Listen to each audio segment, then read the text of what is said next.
Sawadee Kap. Hello and welcome to Daily Wisdom, Walking the Path with the Buddha. Today we're in chapter 18 of our group learning program, which is titled God's Creative Action. You have free will. This is a chapter devoted to helping you understand more about this being that we call God, and helping you to understand how to attain enlightenment or liberation of the mind, either with a relationship with God, if that's what you choose to do, or without a relationship with God. Because during Gotama Buddha's lifetime, he taught about God or gods.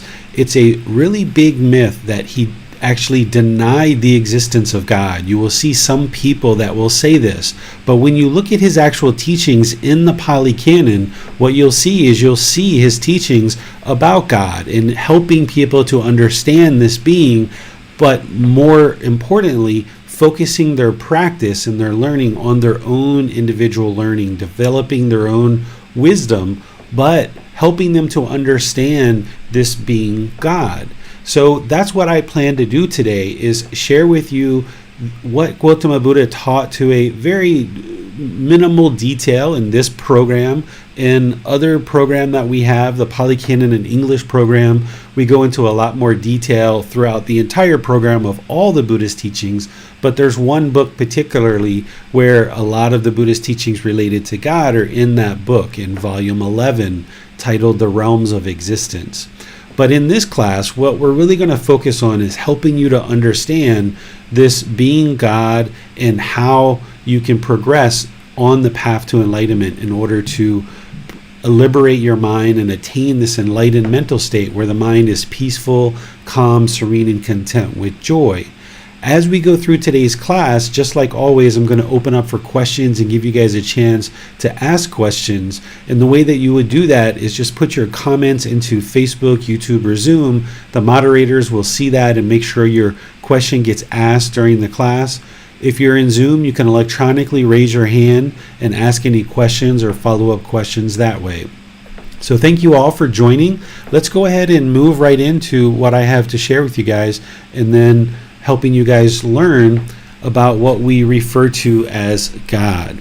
Now, this topic of God, depending on where you've learned, what community you're part of, what country you're part of, what environment you've been part of, what community you've been part of, different people have different things that they teach about this being called God. Well, what I'm going to share with you today, we need to kind of come to some common understanding of what I'm talking about when I refer to God.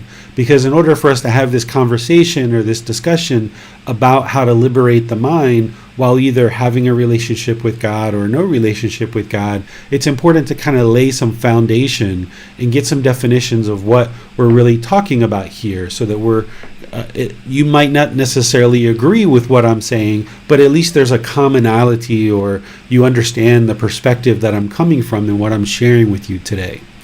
When I use the word God, what I'm referring to is the creator of the universe, the source of all moral authority, the supreme being. In this whole cycle of rebirth, God is the supreme being.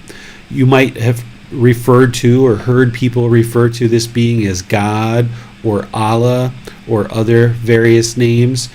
And we typically attribute an all-knowing, all-powerful qualities to this being, or omniscient or omnipotent. That's all-knowing or all-powerful. So this being, whenever you hear me refer to God, that's what I'm referring to, is this being. And I will typically use the male gender of he, because when I think about God and when the experiences that I've had with God, I experience a lot of masculine energy with this being. And even the Buddha himself, when he talked about the gender of various beings, he talked about God being a male gender. Well, you don't necessarily need to adopt that same understanding, but just understand that I will use the gender he sometimes when I refer to God, and that's just based on my own experience. And if you refer to God as a she or no gender whatsoever, that's completely your decision. But this is how I will refer to God, and thinking of God in these terms and sometimes using the gender of he. When you see me share this definition of God as being the source of all moral authority, then the next question becomes, well, what is, morality, or what is moral conduct? So I share that definition with you here, that moral conduct or virtuous behavior is holding and manifesting high principles of proper conduct, the way that we conduct ourselves on a day-to-day basis. So what you're going to hear me talk about in this discussion is the natural law of gamma, of course, because that's really the foundation of everything that leads to enlightenment. But this natural law of gamma functions around this moral conduct. So, not killing, or not stealing, not having sexual misconduct, not lying, not taking substances that cause heedlessness.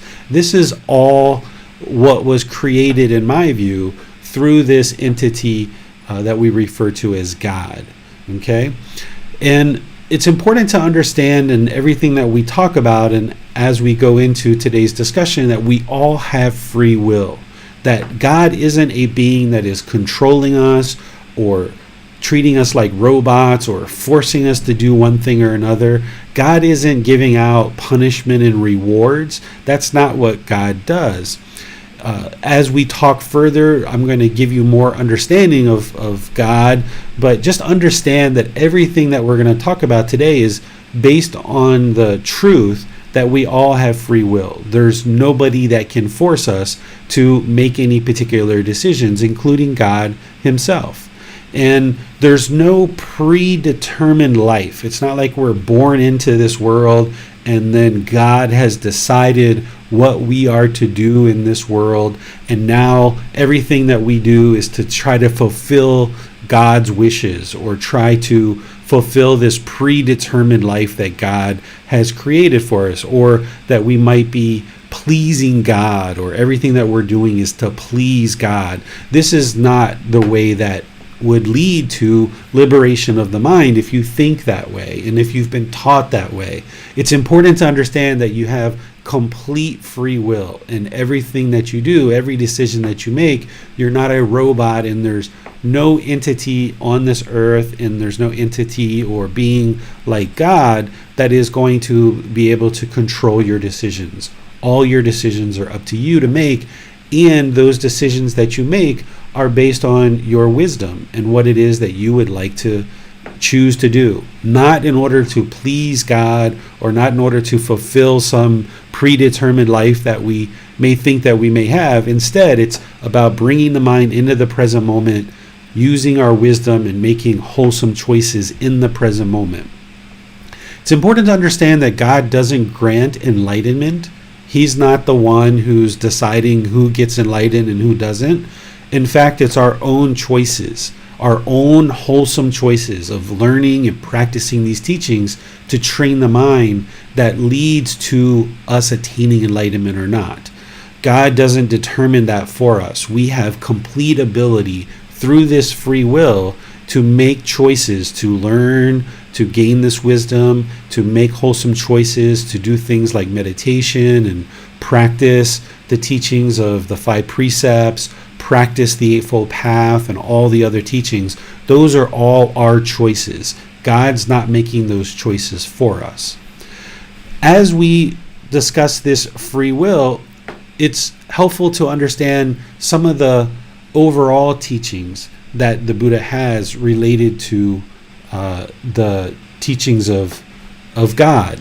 Just kind of as an encapsulation of what the Buddha actually taught, let me share this with you. That Gotama Buddha never denied the existence of God. There's places that will teach you that there's no God in Buddhism, or that the Buddha denied the existence of God. This is just someone who isn't understanding and hasn't been exposed to what the Buddha actually taught on this topic. In fact, in today's class, I'm going to share one little teaching that the Buddha gave about God, and there's lots of others that he gave as well. But his goal wasn't to prove or disprove God's existence. That's not what the Buddha decided to base his teachings on. He instead focused people's minds on how to attain enlightenment while still understanding God, if they chose. Because during the lifetime of Gotama Buddha, there was belief in many, many, many different gods. Gotama Buddha didn't come in and try to either prove or disprove that these gods existed. Instead, what you're ultimately going to hear me talk about today is that the Buddha taught to not be attached to God, because it's not God that's giving you enlightenment. It's not God that's punishing or rewarding you. It's your own individual decisions. So he focused people's minds, Gotama Buddha did. He focused people's minds on learning and practicing to gain this wisdom, because it's through our own decisions that we actually attain enlightenment. The various beliefs that people had during Gotama Buddha's lifetime, they weren't quite sure how these teachings of gods related to what the Buddha was teaching. There was Brahmin who were priests during that lifetime, and they were teaching about all these different gods, and people had to pay these priests in order to pray on their behalf, because they were taught that the common person wasn't able to pray to God, that they instead had to pay these certain caste of people that were responsible for praying on people's behalf. But this didn't really go so well, and there was a lot of corruption there, and people could see that the things that they were doing weren't actually leading to any necessarily beneficial results. So when Gotama Buddha came in to share his teachings, he wasn't trying to prove or disprove that God existed. In fact, instead, what he did is he just helped people to understand this wisdom that he had, and then how to relate to these various beings, not just God, but other beings as well, that exist throughout the cycle of rebirth. The path to enlightenment is not based on belief, as I share throughout all the resources that I share and all the classes that I share. It's based on independently verifiable truth, so that you can acquire wisdom.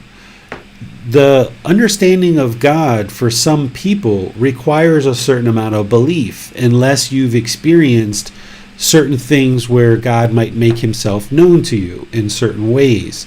So it's important that you don't believe anything as part of this path, but instead you learn and you practice so that you can independently verify the truth to acquire wisdom. And this is one of the reasons why Gotama Buddha didn't try to either prove or disprove God's existence, because he couldn't prove God's existence, because there's nothing tangible that he could share that someone could go off and independently verify and determine that God exists. He also didn't have anything tangible that he could share that someone could go off and independently verify to prove the truth that God doesn't exist either. So what Gotama Buddha's teachings focus on that lead to liberation and lead to this wisdom is, what are the teachings that you can independently verify in order to gain this wisdom and lead to liberation of the mind. So that's what he actually focused on, is sharing truth that could be independently verified to acquire wisdom. Through focusing the practitioner's mind on establishing right view through the Four Noble Truths, understanding what causes discontentedness is craving, desire, attachment, and we cause that ourselves, so therefore we can eliminate it ourselves through the Eightfold Path. Establishing right view, a practitioner understands that their decisions, the condition of their mind, is what's producing discontentedness. That's establishing right view, through accepting responsibility for our own decisions and the condition of our mind. Through helping practitioners establish right view and understanding the natural law of karma, then practitioners can gain wisdom of things that they can see in the here and now, in the present moment, and understand that their enlightenment is not based on God's creative activity. That the actions of God, or whatever God decides to do or not do, is not affecting your ability to attain enlightenment. Just like your neighbor next door to you, if they chose to paint their house pink or green or yellow, that doesn't affect your ability to attain enlightenment. So any decisions that God chooses to make doesn't affect our ability to improve our life because we have free will. And it also, God isn't the one who's going to punish us or reward us for anything that we end up doing in this life. And this next part is where Gotama Buddha really kind of hones in on free will and helping you understand free will very clearly. He delivers this teaching after he's gone and talked with some other monks or ascetics and also some Brahmin who were a priest. Because during the lifetime of Gotama Buddha, he was teaching and sharing teachings with students who were dedicated to learning with him, but there were also other teachers in the region that had claimed that it was their teachings that led to enlightenment. So all these various ascetics or people who had entered homelessness and were looking to attain enlightenment, they were in the various regions that the Buddha moved in and out of, and so were these priests.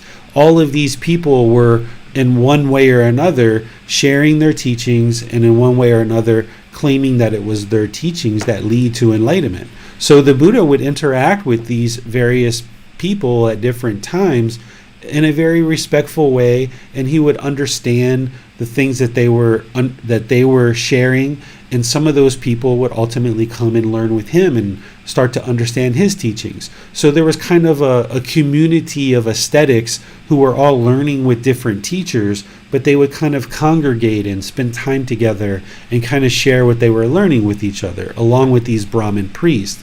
So the Buddha in this particular teaching, he goes and approaches these ascetics, and I'll read this to you. It's titled, "All is caused by God's creative action." "Then, monks, I approach those ascetic and Brahmin who hold such a doctrine in view as this: whatever this person experiences, whether pleasure, pain, or neither pain nor pleasure," here he's talking about discontentedness, that whatever this person experiences, all that is caused by God's creative activity. "And I said to them, is it true that you venerable ones hold such a doctrine in view?" So do you guys hold such a doctrine in view that everything that you're experiencing in your mind is caused by God's creative activity? When I asked them this, they affirm it. Then I said to them, in such a case, is it due to God's creative activity that you might destroy life, take what is not given, indulge in sexual activity, speak falsehood, produce argumentative speech, speak harshly, indulge in idle chatter, that you might be full of longing, have a mind of ill will, and hold wrong view? So there he talks about the 5 precepts essentially. He walks through the 5 precepts and he says, is it because of God that you're doing these things?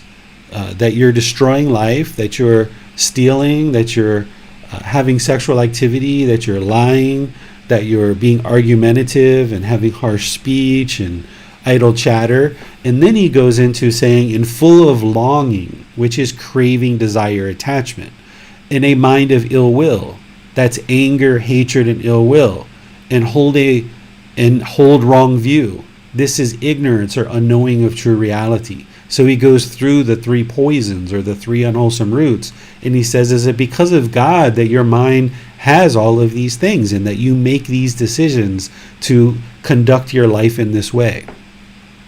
And then the Buddha says, those who fall back on God's creative activity as the essential truth have no desire to do what should be done and to avoid doing what should not be done, nor do they make an effort in this respect.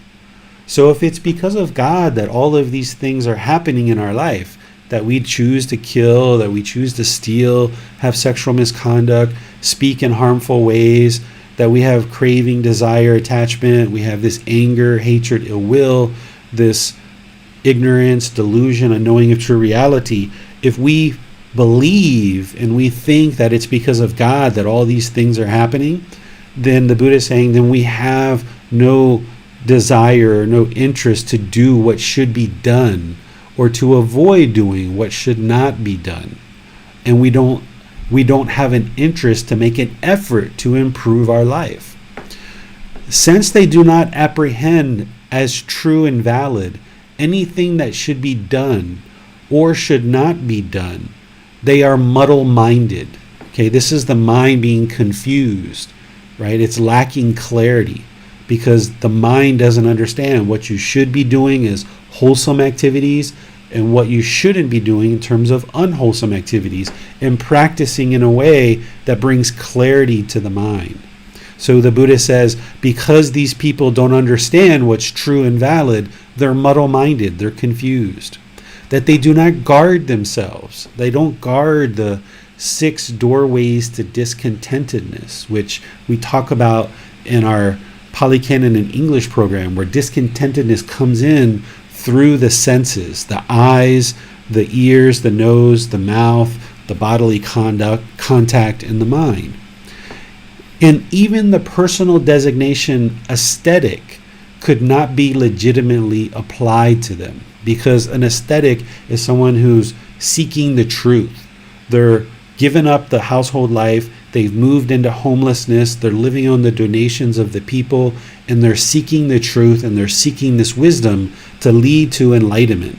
So the Buddha says, if somebody's falling back that it's all God's fault, that all of these things are happening, then we can't even really legitimately refer to them as an aesthetic, because they're not truly seeking the truth, because they're relying and claiming that it's God that all these things are happening.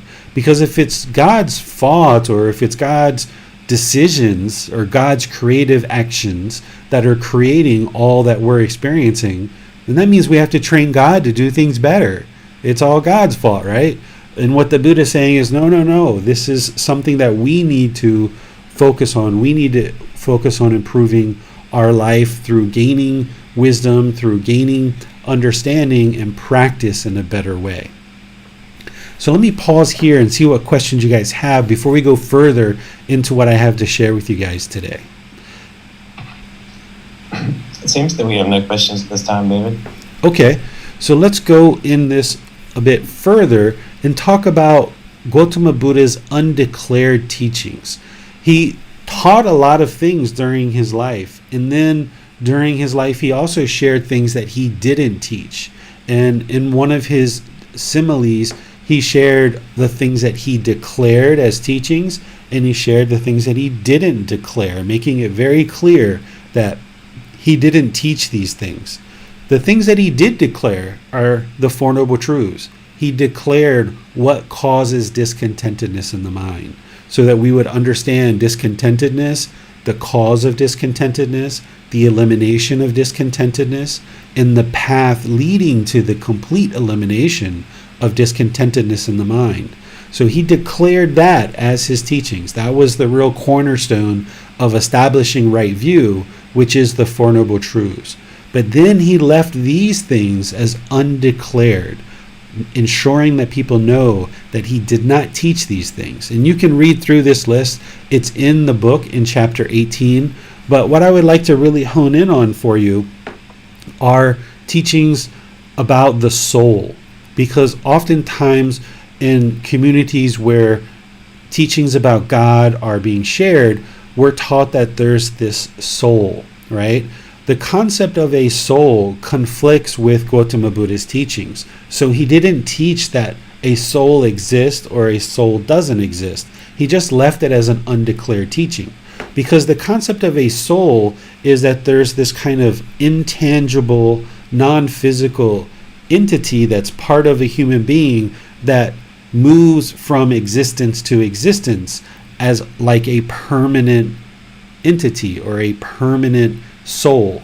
So because of the teachings of impermanence, the Buddha never taught the concept of a soul. And also because of the teaching of the universal truth of non-self, he also didn't teach a soul, because it conflicts with the universal truth of impermanence and the universal truth of non-self. So he left this as an undeclared teaching. He didn't say that there is a soul, and he didn't say that there isn't a soul. He just left it as undeclared. The other thing that you can see here that he left as undeclared is any kind of afterlife. If you don't attain enlightenment in this life, we know that a being is going to be reborn in the cycle of rebirth through the 5 realms of existence of hell, animal realm, afflicted spirits, human realm, and the heavenly realm. And as long as we haven't acquired the wisdom to attain enlightenment, we're going to be reborn into new existences. When we say rebirth, really there's nothing that's actually being reborn. It's actually a new existence every single time. It's more like the cycle of new existence. There's this cycle of new existence where if you don't attain enlightenment, you're going to continue to be reborn in this cycle until the mind acquires the wisdom that it needs to attain liberation or enlightenment. But once you attain enlightenment and then die, we might call this the afterlife. The Buddha never taught if there is an afterlife or there isn't an afterlife. And that's what he's sharing here, where he says, after death, the Tathagata exists. After death, the Tathagata does not exist. After death, the Tathagata both exists and does not exist. After death, the Tathagata neither exists nor does not exist. So a Tathagata is a Buddha. It's one who's discovered the truth. But a Buddha is essentially an enlightened being who meets certain criteria to be declared as a Buddha. So we can really insert the word enlightened being in for Tathagata.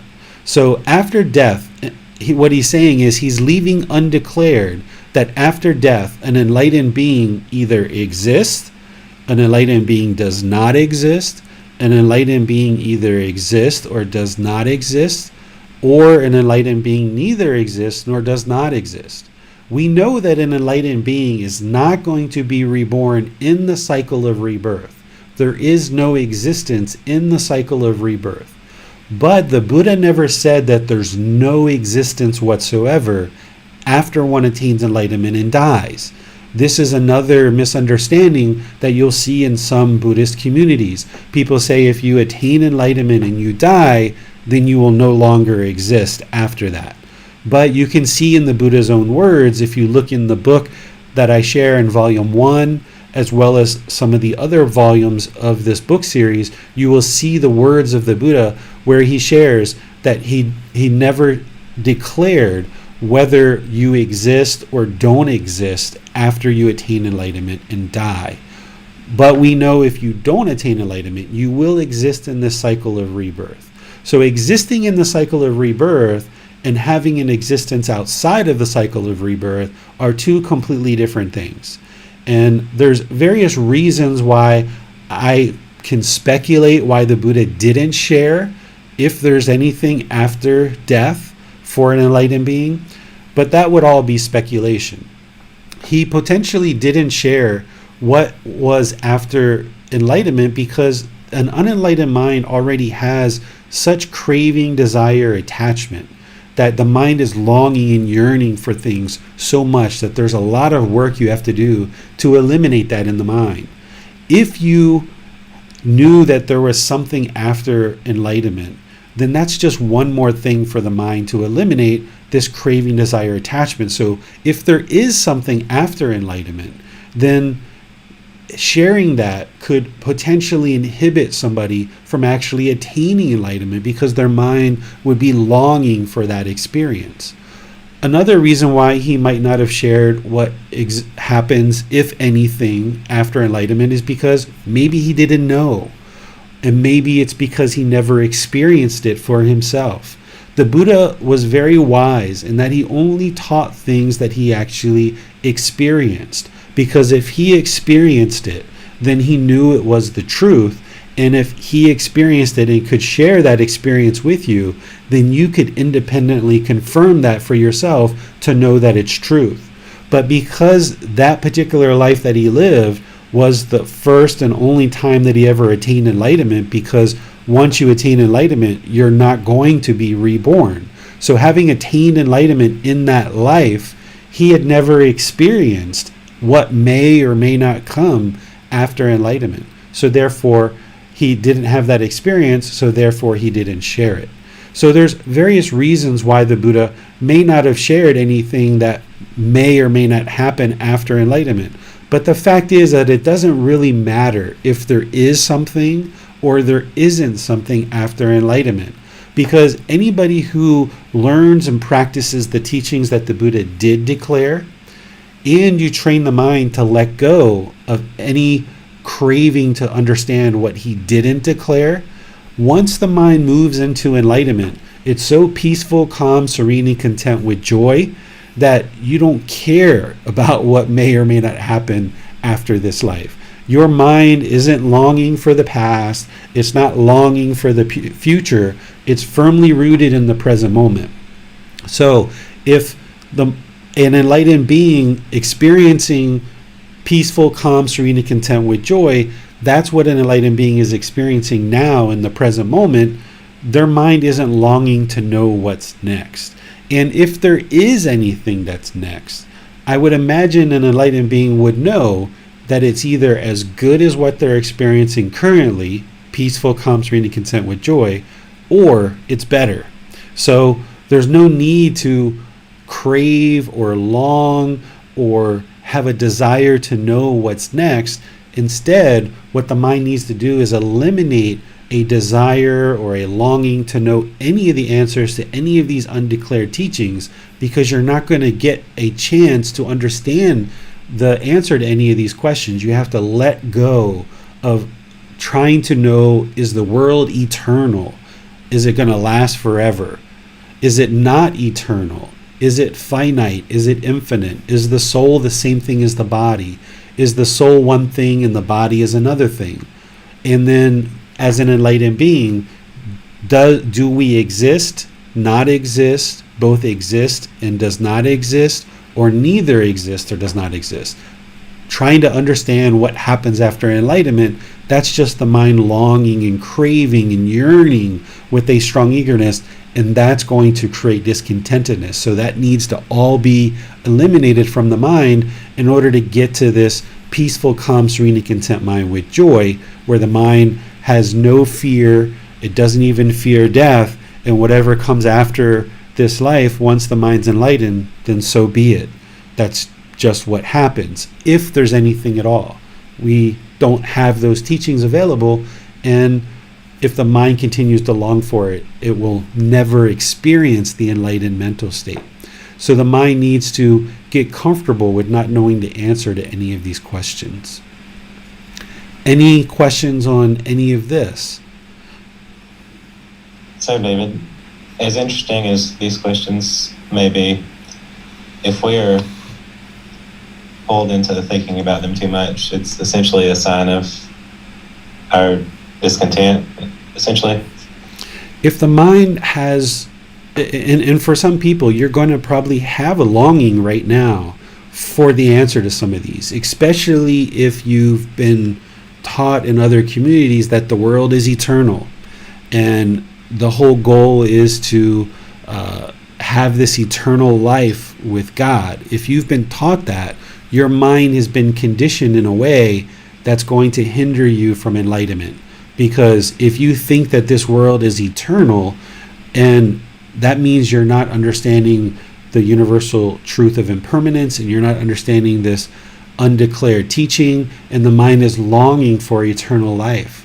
So if you long for the answer to any of these questions, then your mind's going to be discontent. In fact, hearing me say right now that the Buddha didn't teach these and these aren't declared teachings and you're not going to get the answer to these things might raise some discontentedness in some minds of some practitioners.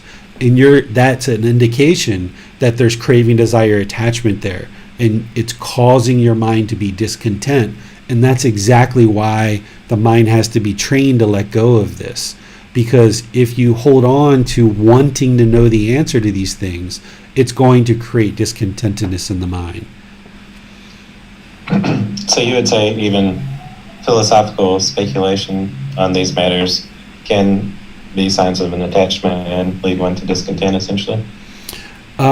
There's curiosity in knowing certain things, and then there's a mental longing with a strong eagerness. to know certain things. That mental longing and strong eagerness is what's going to cause the discontentedness. That's the craving, desire, attachment. A curiosity to know these things is a curiosity to know them, but you have to even let that go, because there's no way for anybody to give you independently verifiable evidence of any of the answers to all of these. If somebody said the world is eternal, okay, how can you prove that? There's no way to prove it. If somebody says the world is not eternal, okay, well, how can you prove that? And all these other answers about the soul is the same thing as the body. Well, how can we prove that there is a soul? Has anybody ever seen a soul? Has anybody ever touched a soul? Do you have evidence that you can give to somebody else to independently allow them to confirm these answers? And the answer to that question is no. There's no independent, irrefutable evidence to prove any of the answers to any of these questions. So even a curiosity to know these, if you keep longing for it and you keep pursuing the answer to these, then the mind is going to just create discontentedness. And it's better to just realize that these are undeclared. You're never going to get an answer to any of these right now in this life, and just work on learning the declared teachings that lead to enlightenment. And then once the mind becomes enlightened, if there is some kind of afterlife after enlightenment, then you'll discover it at that point. But what's important now is to discover enlightenment in this life, where the mind's peaceful, calm, serene, and content with joy. But you won't be able to accomplish that if the mind's longing for an answer to any of these questions. Thank you, thank you, David. I think any further questions would be best asked later. Okay, so let's talk about how I suggest you approach this whole topic of God based on some of the groundwork that I've laid, and we can talk about more of those things to flesh them out further if you'd like. But to help you understand how to either have a relationship with God or not have a relationship with God, let me share with you how to do either of those two things while attaining liberation and enlightenment. What's important is that you establish right view. Right view is understanding those Four Noble Truths, that all unenlightened beings are going to experience discontentedness of mind. The cause of discontentedness in the mind is craving, desire, attachment. The mind having a mental longing with a strong eagerness for permanence when everything is impermanent, or not everything, but all conditioned things are impermanent. The mind is causing itself discontentedness. That's that second noble truth that helps you establish right view. Rather than blame our anger or hatred or our sadness or frustration or shame or guilt or boredom or loneliness on other people, it's all being caused by the mind itself. And the third noble truth is that we can eliminate that discontentedness by training the mind to eliminate craving, desire, attachment. Because it's craving, desire, attachment that's causing the discontentedness, all we need to do is train the mind to eliminate that craving, desire, attachments. Those longing with a strong eagerness will eliminate discontentedness from the mind. And the path to doing that is the fourth noble truth. The eightfold path is the way leading to the complete elimination of discontentedness. So the more you understand the Four Noble Truths and you practice it, you will establish right view, that when things are happening in your life, it's all being experienced through the mind. You won't be blaming other people or other situations. You will know that everything that you're experiencing in this life is based on your own decisions, not God, but your own decisions. And you need to firmly, deeply understand that and see that as truth and practice that on a daily basis. And this will help you to establish right view, which is required whether you decide to have a relationship with God or whether you choose to not have a relationship with God. You need to establish right view. That's the first step on the Eightfold Path. In terms of having a relationship with God, the mind needs to eliminate any craving, desire, attachment related to God. When we're taught in certain communities to pray, we're oftentimes taught to ask God for things, almost like a genie in a bottle. Can I please have more money? Can I have a bigger house? Can you heal my relative who's sick and ill? Can you not allow my relative to die? Right? There's all these requests that we're typically taught in various communities that through prayer, if we pray these things to God, that God's going to grant that wish. This is treating God like a genie in a bottle, which isn't the truth. And oftentimes what can happen is, if you've been taught this way, that if you pray and God's going to grant your wish, if God doesn't grant your wish, then oftentimes people turn their back on God and think that God doesn't exist. Well, that's not necessarily the truth. It's just that you've been taught in a way that isn't the truth. That if you've been taught that God is a genie in a bottle and that anything you pray, God is going to answer that prayer, when God doesn't answer your prayer, you might get mad or angry or irritated or frustrated at God. That's because of the craving, desire, attachment that you have to getting these things and acquiring these things from God. And if you've had people who've died in your life and you believe that it's God who decides who lives and dies, you might get angry or irritated or frustrated at God, thinking that he's the one who took your relative from you, when in fact that wasn't the case at all. The only reason why people die is because they were born. They're impermanent. God didn't kill that person. God didn't bring that person to heaven. That God didn't take that person from you. It's just that this person died because they were born. So if we are interested in maintaining a relationship with God while attaining liberation and enlightenment, in your prayer, you're going to need to stop treating God like a genie in a bottle, if that's what you currently have been taught to do. You need to eliminate any craving, desire, attachment for all these things and asking God for all these things in prayer. What your prayer might become is to let God know that you believe in him, or however you refer to this being God, that you're open to his guidance and give him thanks for being part of your life. These are really the only things that really need to show up in prayer, because if you ask for a bunch of things, that's just your craving, desire, attachment. You're not practicing right view.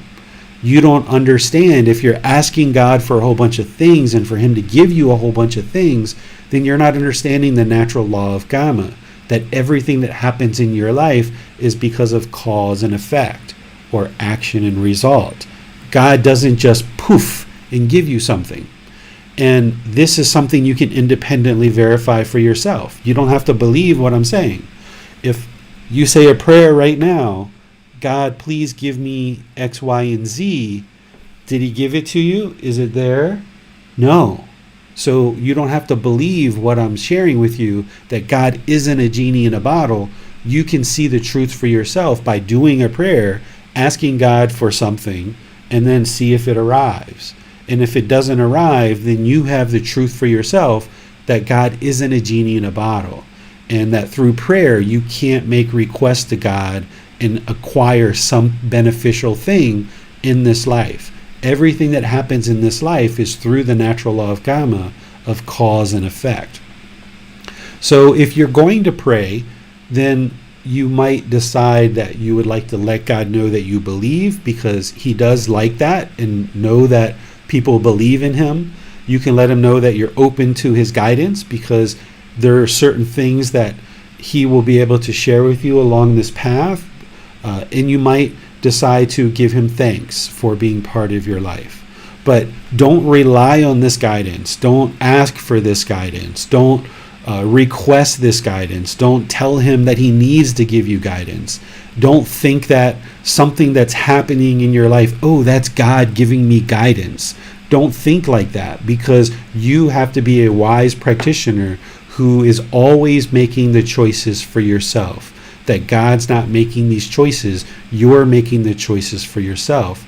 But if you do pray and you choose to share these 3 things in your prayer in some way, form, or fashion, then that would be better than being in prayer and constantly asking for things like a genie in a bottle, because that would be craving, desire, attachment, and it would inhibit you from attaining enlightenment, and you wouldn't be practicing right view.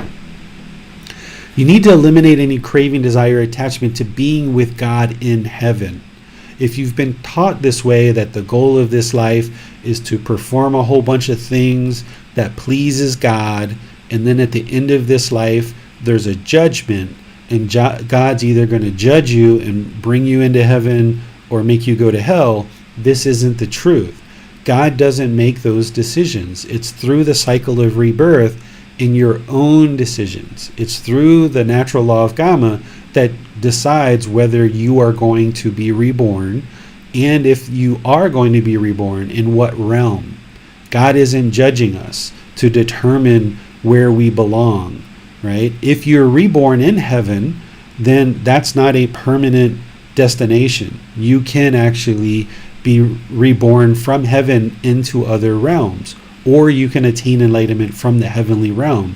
But if you have a craving, desire, attachment to exist with God in heaven, then there's still craving, desire, attachment there. In order to get into the enlightened mental state, you have to eliminate all 10 fetters.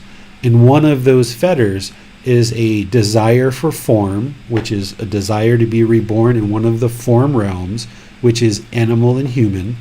And you have to eliminate the desire to be reborn in one of the formless realms, which is hell, afflicted spirit, and heavenly realm.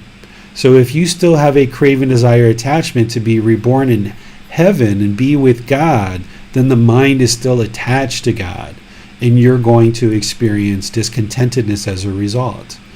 And so you have to eliminate all craving, desire, attachment to God. That you can't look at God as being the one who is going to determine your life for you and punish you and reward you, give you good things, take away things from you. All the things that you're experiencing in this life is based on this natural law of Gotama. Then, as you progress, you need to understand this natural law of Gotama very, very clearly, because it's this cause and effect, or action and result, that is producing certain benefits or certain unwholesome things in your life. It's not God. So if we kill and we have hatred because of the killing that we're doing, that hatred is becoming stronger and stronger, and we treat people around us in a hateful way, then that's what we're going to experience, is a lot of hate in our life.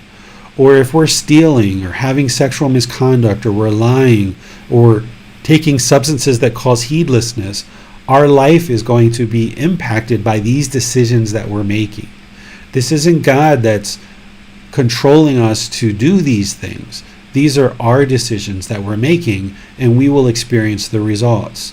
And then conversely, if we do wholesome things, if we practice right view, if we practice right intention, which part of that is the interest of practicing harmlessness.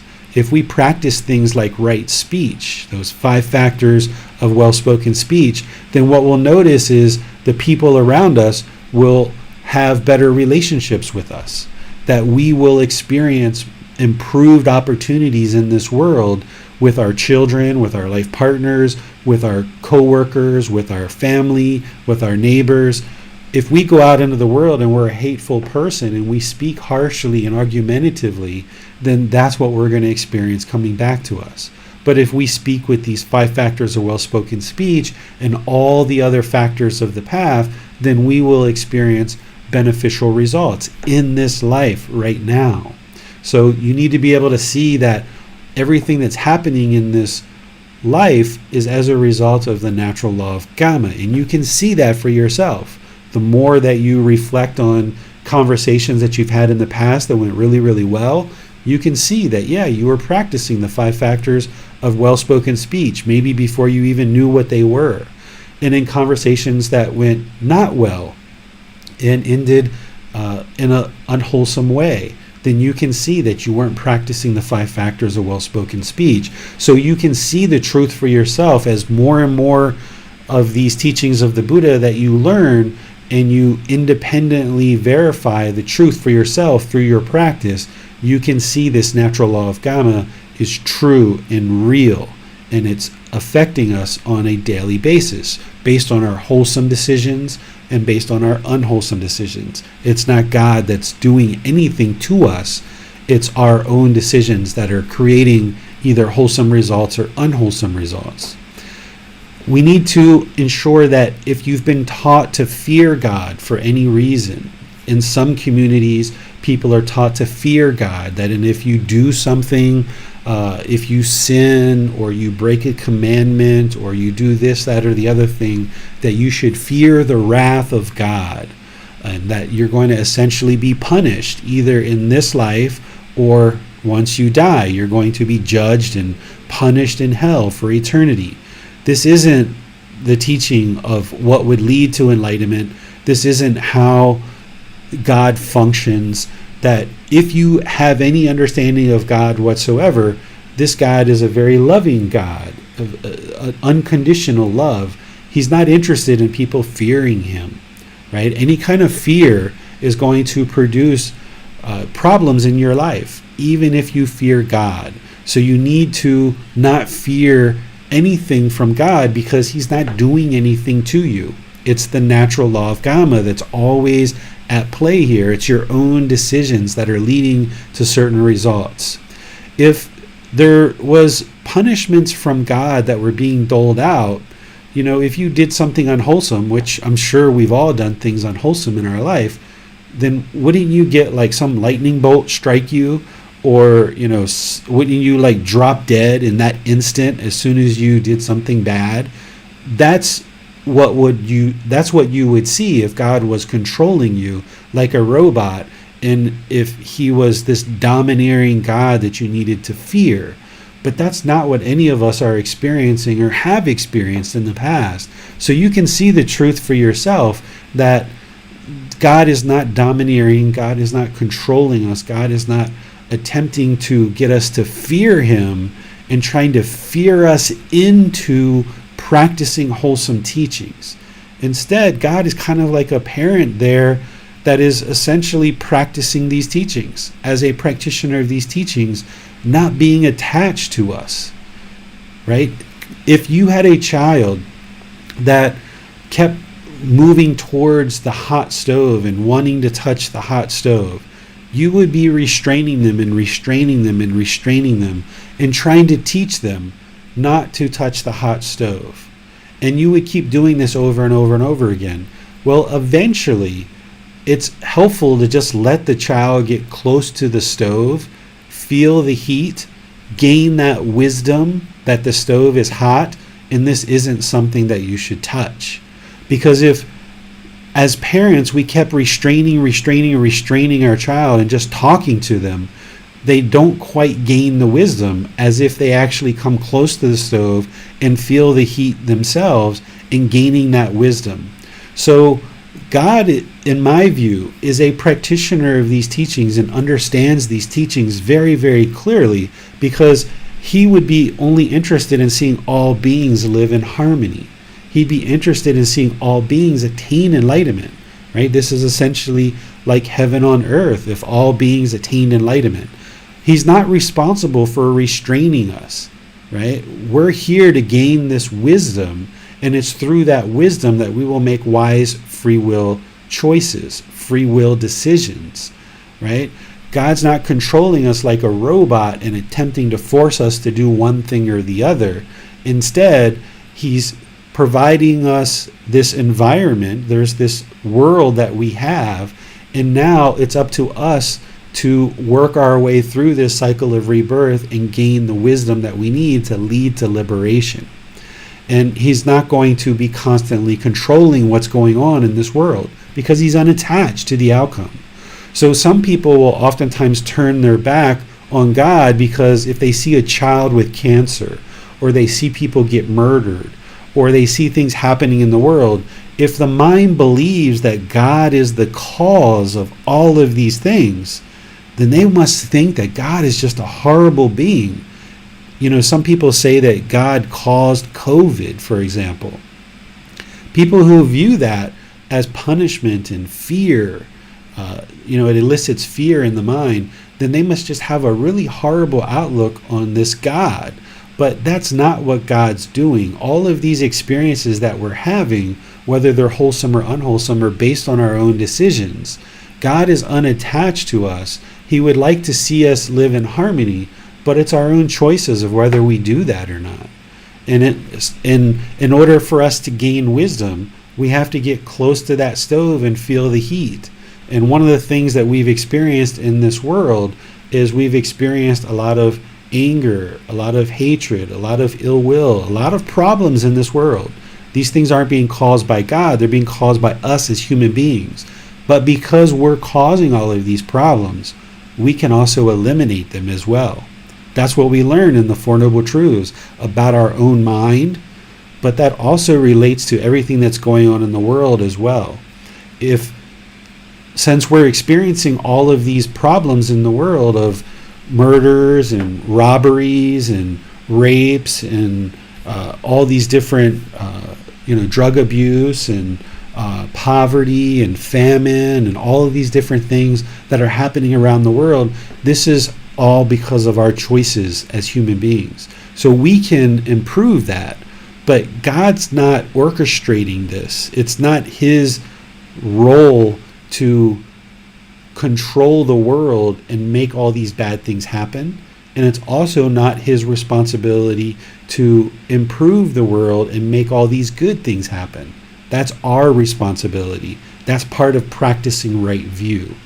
So if you're going to have a relationship with God, you need to understand that he's interested in us living in harmony, and he's not going to restrain you, that it's your own decisions that are leading to any results that you experience. Now, if you're interested in not having a relationship with God, that's completely fine too, because the way that this path works to liberation of the mind is that it's not based on God. God is not granting enlightenment. God is not attached to us. He has unconditional love. There's no condition that you have to believe in God in order to attain enlightenment, right?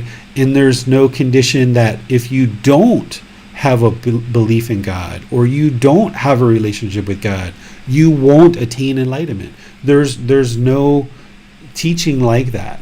You won't be hindered in any way. So for some people, they would rather just take the whole God thing and set it to the side and just focus on their own training, their own wisdom, their own practice of these teachings, and that will help you to lead to liberation. You can attain enlightenment in that way, because everything with this enlightened mind is based on your own decisions. So if you choose to have no relationship with God whatsoever, you can progress on this path to enlightenment. And if you choose to have a relationship with God, you're going to need to deeply understand each one of these points that I share in class today and that I detail in the book in volume 1 in chapter 18. You're going to need to practice this very closely and undo any conditioning that has maybe existed in the mind based on past experiences that you've had. Ultimately, what you'd like to get to, whether you decide to have a relationship with God or not have a relationship with God, is you'd like to get to the point where you have loving kindness for all beings. Because in order to attain enlightenment, you're going to need to cultivate loving kindness and compassion for all beings. Doesn't mean you need to have a relationship with God, but you at least need to not feel anger or hatred or ill will or frustration or annoyance. Some people, just hearing the word God can produce certain discontented feelings in the mind. And if that's the case, then that means you still are holding on to some conditioning related to God that you're going to need to train the mind to let go of in order to attain enlightenment. If your mind is experiencing any kind of discontentedness whatsoever related to the topic of God, you're going to need to train the mind to identify what those craving, desire, attachments are, and then work to eliminate them and practice this loving kindness for all beings, which is part of Gotama Buddha's teachings. Loving kindness for all beings. God is another being in this whole cycle of rebirth. He's a supreme being. He has extreme amount of knowledge, an extreme amount of power, but he doesn't wield that in harmful ways.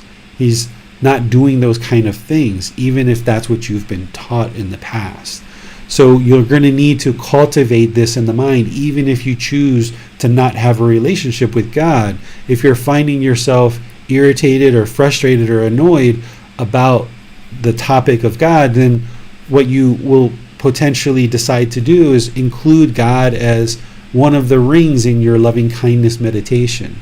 It doesn't mean you believe he exists by including him in your loving kindness meditation, but in the mind somewhere, if there's any anger or hatred or ill will towards this being who you may not even think exists, then you're going to need to cultivate this active goodwill, this genuine interest for all beings to be well, so that you can liberate the mind from harboring any kind of negative feelings towards this being. Because if you did every other thing on this path to enlightenment, you accomplished every other thing on this path to enlightenment, but the mind still is harboring this ill will towards this being God, well, your mind might be peaceful, calm, serene, and content with joy in all these different situations. But as soon as you hear the word God, or somebody talks about God, or you see a community of people who are interested in God, your mind's going to become discontent there. So it's not permanently experiencing the enlightened mental state that's peaceful, calm, serene, and content with joy, because it's still harboring some kind of craving, desire, attachment related to this topic of God, and you've got to eliminate that and eradicate that from the mind, whether you're going to maintain a relationship with God or not. And that will move the mind into this peaceful, calm, serene, and content mind with joy, having addressed all the other aspects of this path. This is just one more thing that the mind needs to make sure that you address as part of your practice. So that's everything that I was planning to share with you guys today. I'll just open up to any questions that you guys have related to what I've shared, or related to anything that you've learned in the past that you'd like to talk about and discuss and maybe help you to understand. The way that you ask questions is you can put those into Facebook, YouTube, or Zoom in the comment section, or you can raise your hand electronically, and our moderators will be sure that you get called on to ask your question directly or as a follow-up question. So I'll just turn the class over to you guys and see what questions you have about today's topic. Hi, David. It seems that oftentimes God is portrayed as outside of existence and beyond the laws of existence, but it seems that what's very important about what you're sharing is that the teachings that we learn each week all apply to our understanding of and relationship with God, that God is not beyond the teachings, but simply a part of, would you say? Yes, that's exactly what I'm sharing, is that this is another being that is part of this whole cycle of rebirth, and he has deep, amazing amount of wisdom, and whether you choose to have a relation with him or not is up to you. It's just like your neighbor next door. You choose to have a relationship with them or not, or any other person or any other being in this world. You're either choosing to have a relationship with them or not, and God is just another one of those beings that you can either choose to have a relationship with or not. I was wondering, is there any advantage or disadvantage toward having a belief in God when we're on the path? From my experience, when I understood of God's existence and deeply understood that and observed the truth for myself that God does exist, I was then able to open up to any kind of guidance or wisdom that God might be interested to share. And I experienced multiple situations where he provided wisdom that helped me on this path. And if I didn't have a relationship with him, I wouldn't have gotten that wisdom, I don't think.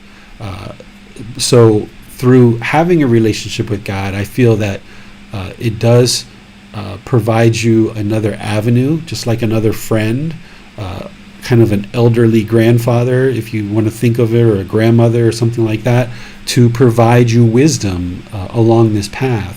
But you've always got to make sure that you realize that it's your decisions that are going to lead to some result. So there were multiple situations where God showed me miracles that I could easily observe that this was God's presence that was proving to me in my own independent way that is just for me and only me, because I can't share that with somebody else to prove that God exists. But when he showed me multiple ways of his existence, then as I modified the way that I had this relationship with him based on the Buddhist teachings of non-attachment and non-craving and not having fear and all the other things that I shared, what I noticed is that there was this kind of, wisdom that was coming through the mind in certain situations that was not from me, and it wasn't from anyone here in this human realm. And that wisdom, ultimately, I still approached it as I need to prove for myself that this is true. I didn't just say, oh, okay, here's this wisdom from God, I'm just going to do it blindly. But I still used that wisdom and treated it just like I had read it in a book somewhere and said, okay, let me independently confirm whether this is the truth or not. And this wisdom, ultimately, on multiple occasions, ended up helping me along the path. I never received wisdom when I asked for it, and that's how I know you can't ask God for things. It was only offered to me at times where my mind wasn't craving it, and at times where I guess God felt like it was important to share this wisdom with me. And because I have this relationship with God, he was able to come into my life and able to help me to understand this path much more clearly than if I was just doing it on my own. Would you say that moving toward enlightenment potentially facilitates our understanding of and relationship with God? Yes. If the mind is heavily defiled, then the wisdom of God isn't going to make its way through to you. So in times in my life where I was drinking alcohol and using drugs and doing other really harmful things in the world, doesn't matter what God did or didn't do, the mind isn't really going to observe and acknowledge and be aware that this is God who's sharing this wisdom, and you're not going to make wise decisions. Because when God shares wisdom with you, it's still up to you what direction you choose, either wholesome or unwholesome. And if you choose the unwholesome route, he's not going to punish you. And if you choose the wholesome route, he's not going to reward you. It's your own decision that's leading to some kind of result. So when the mind's heavily defiled and you're closed down, then this wisdom can't really get through to you. But as you train the mind through meditation, as you train the mind through the Four Noble Truths, as you train the mind through the whole Eightfold Path, if you choose to have a relationship with God, at some point you may start noticing that this wisdom from God is coming through to you more and more vibrantly, more and more profoundly, because you're cleaning out all this pollution, and God now has the ability to communicate with you in ways that didn't exist at other times in your life when there was pollution and a lot of pollution in your mind. So you may notice the more you walk on this path, the more awakened the mind becomes, the more wisdom and the more ability God has to communicate with you, and for you to understand that communication as it relates to the path to enlightenment. On the topic of God, we have a question on YouTube from IA. How do today's views on God, such as being portrayed through the Bible, affect our understanding of his existence? I think that there's certain aspects of the Bible that don't quite explain God in a way that would be helpful for anybody who's on this path to enlightenment. we need to remember that the Bible was written down by people after Jesus died. It wasn't written by Jesus himself. We also need to remember that Jesus only taught for a very limited amount of time. It was only like 1 to 3 years before they actually killed him. So he didn't really have a whole lot of time to impart his wisdom with the people who ultimately ended up writing the Bible and writing those books. So what you see in the Bible is not 100% truth about God and even about Jesus, because we know that these people who wrote the Bible, they weren't Jesus, and they didn't have a whole lot of time to learn from Jesus throughout his whole life because he was killed so quickly. We also know that due to the universal truth of impermanence, that the Bible has been changed over multiple years, over 2,000 years of impermanence now. So what we see in the Bible is not 100% truth. I don't consider the Bible to be the Word of God. It's the recollections of a whole bunch of people who were around Jesus and kind of got a little bit of information and wisdom from Jesus. And it's what we have left after all of this impermanence. But for someone who declares that the Bible is the Word of God, we have no way of having any confidence that that is 100% God's Word, because God didn't write it. Jesus didn't write it. It's been through a whole bunch of impermanence, and the people who did write it only learned for a very limited time with Jesus Christ. So this would be like, James, Bassam, and all, some of you others, you guys have been learning for about a year or so. All right, go write a book about everything that I've ever taught you, right? You wouldn't be able to do that and communicate it in a way that would deeply communicate what I've shared in these classes. Even as much time as you guys have spent, you wouldn't be able to formulate that. So the same thing, Daniel, Mark, Luke, John, all of these people in the Bible, they weren't able to communicate what is true reality because they didn't understand true reality themselves. So that's why in the Bible we have things where it talks about fearing God and that we should all fear God.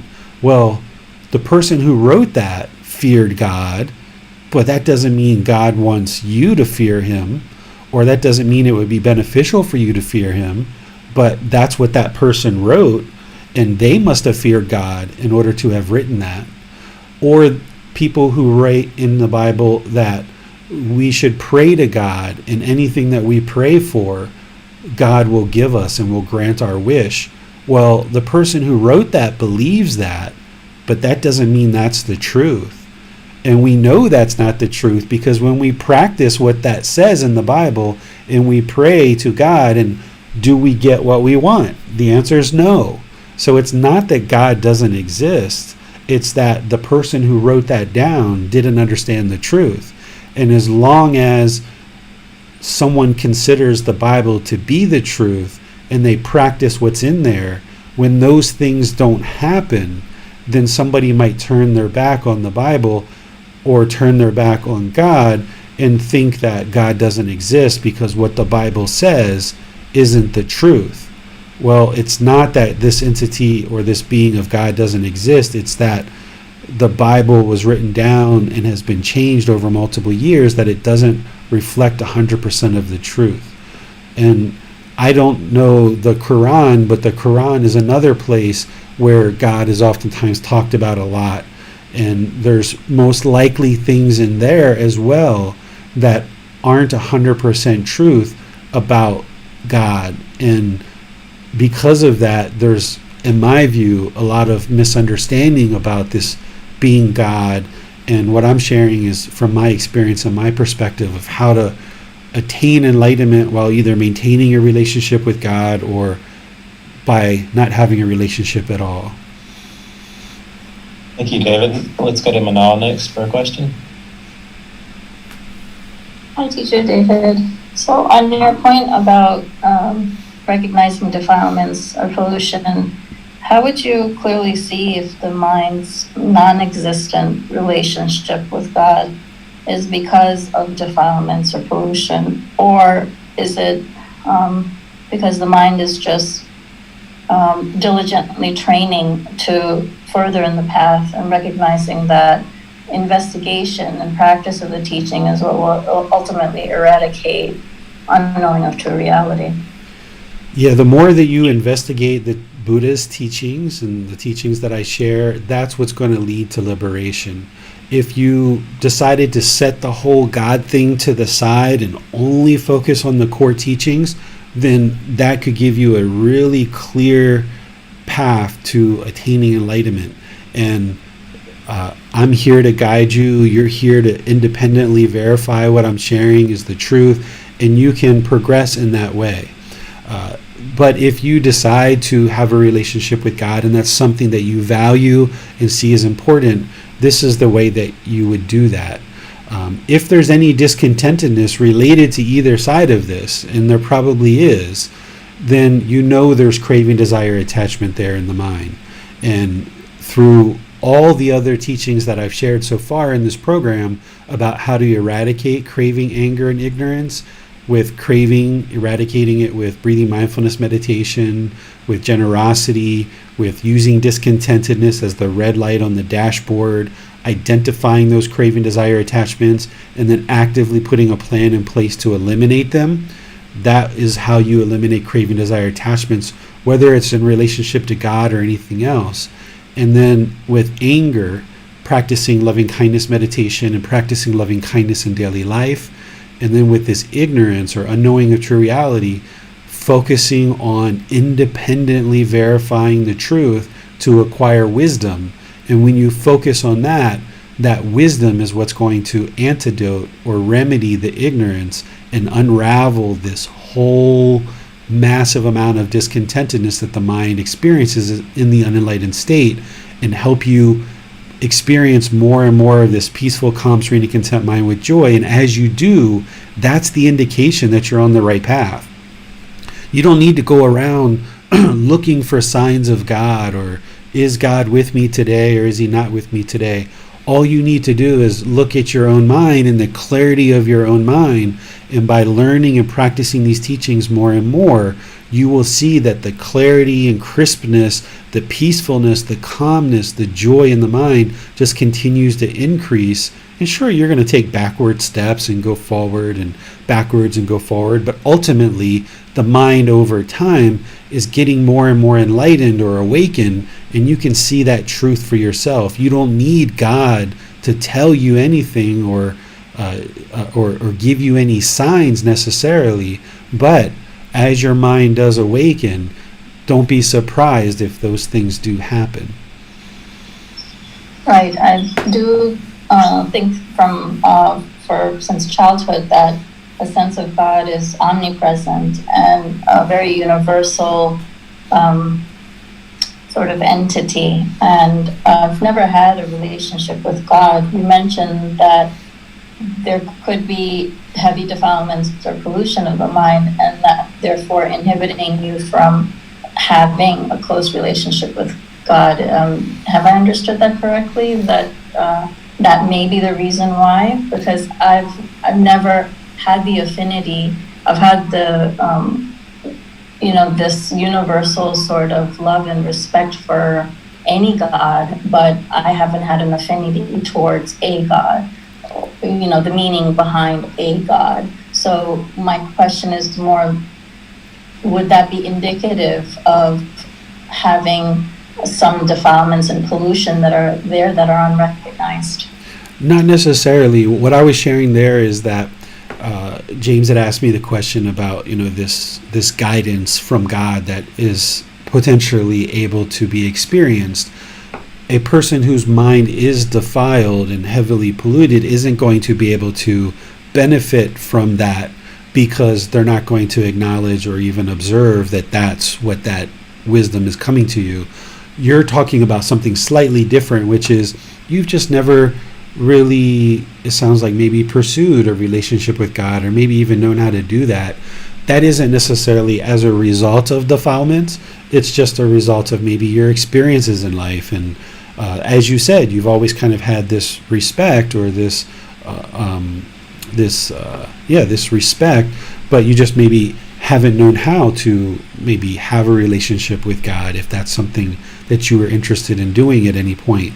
You wouldn't need to have a relationship with God to attain enlightenment, but if you do have that interest, then this is the way that you would do that. But the pollution that exists in all unenlightened minds isn't what's inhibiting someone from deciding to have a relationship with God, because some people's mind can be heavily defiled and they're at the same time highly attached and craving and longing a relationship with God, but just their mind is so defiled that they don't even understand how to do that. They're just doing it based on the conditioning of what's been taught to them within their community. And then there's people whose minds are very, very clear and very, very much understanding wisdom, who just have no interest in a relationship with God, and they're just looking at the wisdom and how to further train their mind to eliminate any kind of pollution in the mind. So the pollution of the mind isn't connected with whether one chooses to have a relationship or not. Thank you. That does clear it up. Mm-hmm. Donnie has his hand raised, so let's go to him next.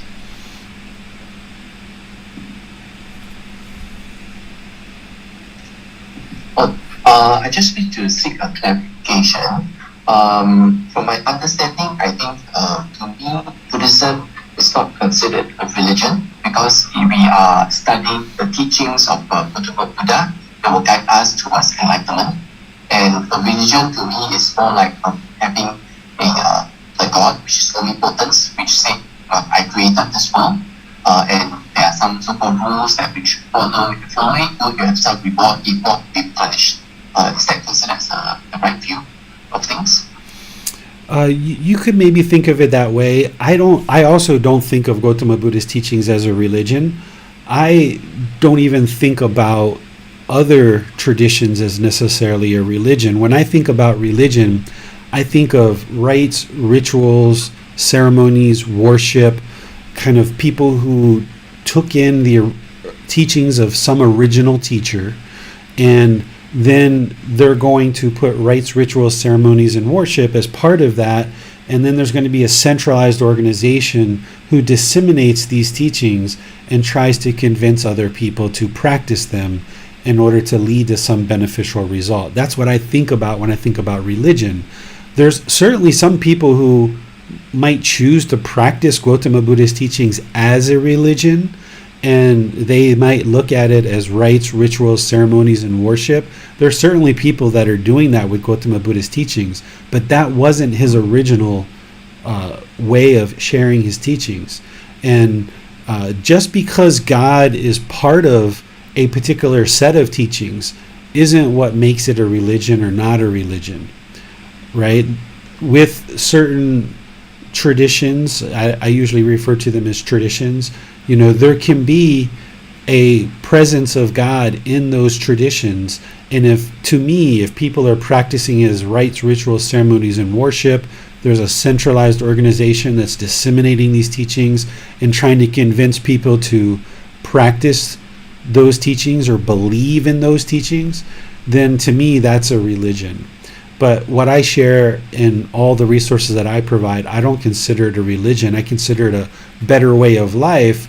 And this better way of life that I'm sharing is clearing up this whole understanding of God, is that if the mind holds on to thinking that God is controlling the world or controlling you, or you should fear God, or any of these other things that we talked about today, if those things are in the mind, then you're not going to be able to experience this better way of life, because it's not liberated. It's not free as it relates to this topic of God.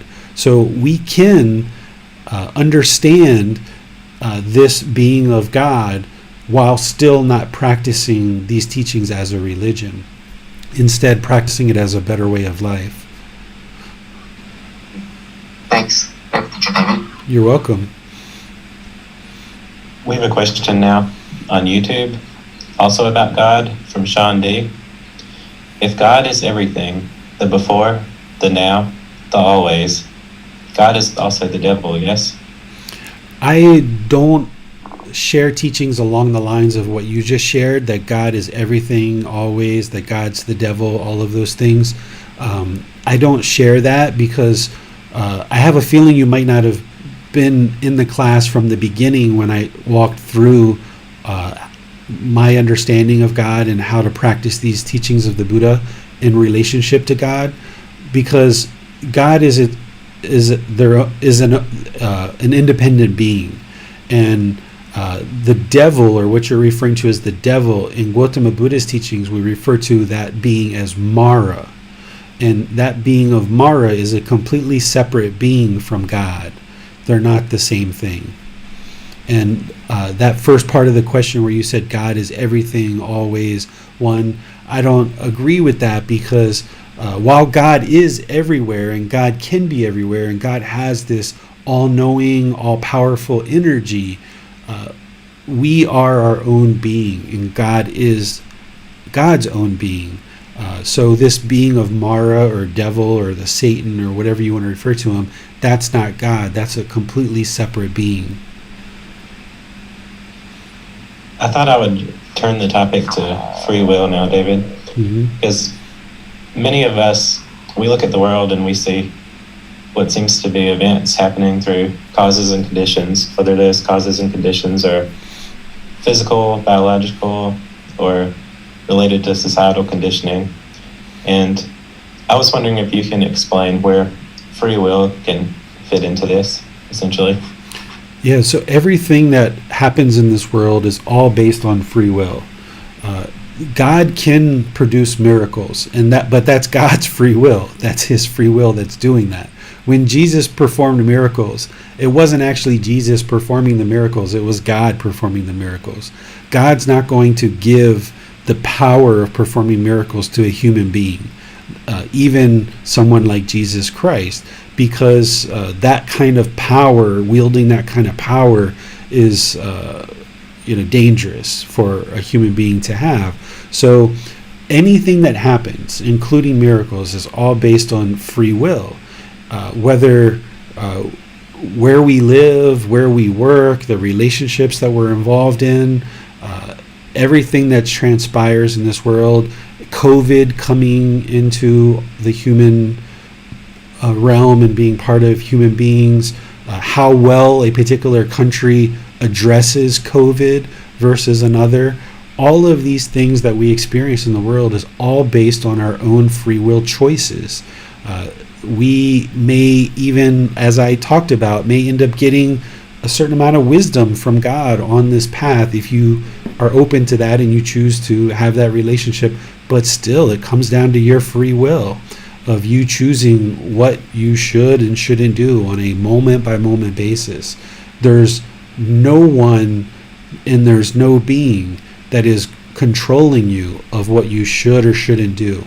It's not possible for another human being to control your intentions, your speech, and your actions. Now, if the mind is unliberated, the mind is unenlightened, your mind is defiled, and somebody else might say something and your mind gets angry or frustrated, or you might throw something across the room, but that's not from that person. That person didn't force you to do that. Your mind produced that action of throwing something across the room, and it's all your free will that's choosing to do these things. That's why when someone decides to murder someone, the human being goes to jail, right? God didn't do that. The devil didn't do that. You did that, right?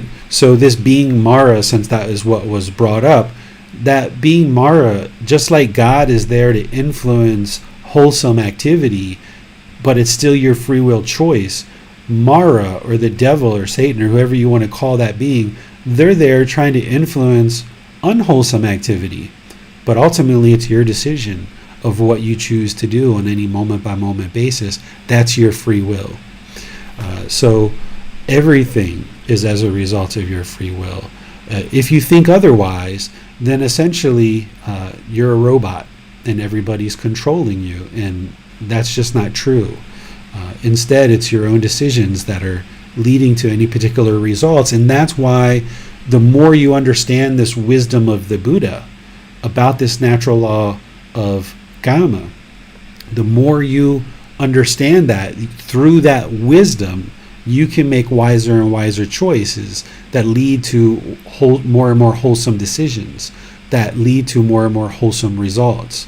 So because you have free will, that's the whole reason why you can attain enlightenment in this life, because you have the ability to acquire this wisdom, and you have the ability to improve the decisions in your life. We have complete free will to do that. I was wondering if there's any semblance of degrees of free will. I'm asking this because you hear about people that are said to have genetic predispositions to alcoholism or to violent behavior, and I was just wondering how that fits in the free will as well. The way that I see those things is that's conditioning of the mind. So if you've had a parent who was an alcoholic, or some member in your family, and then there's another person in your family who's also an alcoholic, well, it's not that that was passed down in your genes, like your brain or your body is somehow programmed to be an alcoholic. It's that your mind grew up observing your uncle or your grandfather, your grandmother, or your mom or your dad using substances that cause heedlessness, and you see that as a decision that is potentially helpful, and your mind was conditioned that that's how you handle things. So in your home or in your environment, people weren't practicing wisdom to solve their problems. Instead, they were reverting to substances that cause heedlessness. So it's not that you have a predisposition to substances or a predisposition to anger or hatred. It's that your mind has been conditioned to think this way, that that's the way that you should live life. You're lacking wisdom of how to live a better life because that wisdom just hasn't existed in your family. Now what you're doing by learning and practicing these teachings is you're breaking the cycle, because you and your family have been part of this whole cycle of rebirth for so long, and your mind's been conditioned in a certain way to think and believe in a certain way. And now you're saying, hold on a second, I'm going to put the brakes on this discontentedness. I'm going to put the brakes on solving problems through arguing and yelling and screaming and throwing things and drinking alcohol and taking other substances that cause heedlessness. I'm going to put the brakes on all this and discover the truth for myself. And when you do, and you gradually start gaining this wisdom and improving your life practice, now your life partner, your children, your grandchildren, they're all going to be learning from you, and they're going to now gain this wisdom to come up in the world and make wiser and wiser choices. So you might be viewed as the person who brought these teachings into your family, which ultimately helped everybody to eliminate this whole cycle of rebirth. But without this wisdom, you wouldn't be able to do that.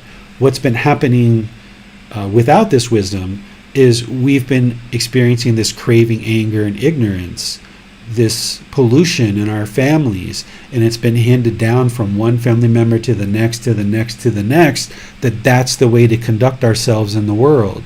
And that's our karma. But that's the result of our decisions, because we were reborn into those families. But now you're in a position where you can make free will decisions to eradicate this craving, anger, and ignorance, gain this wisdom, and now create a whole amazing life for yourself, and share this wisdom with others who choose to be interested in learning what the wisdom is that you're learning as part of these teachings. But there's nothing genetic that's being handed down from one person to the next that predisposes them to any of these behaviors that we look at as being unwholesome. It's the mind is being conditioned in a way to think that's how we're supposed to conduct ourselves as human beings. So when we socialize in our like species of human beings, and we're around people who are using a lot of substances that cause heedlessness, then we're going to have a tendency to do that. when we're around people who are very angered and hateful and argumentative, we're going to have a tendency to do that because that's what's accepted in that socialization, in that pack.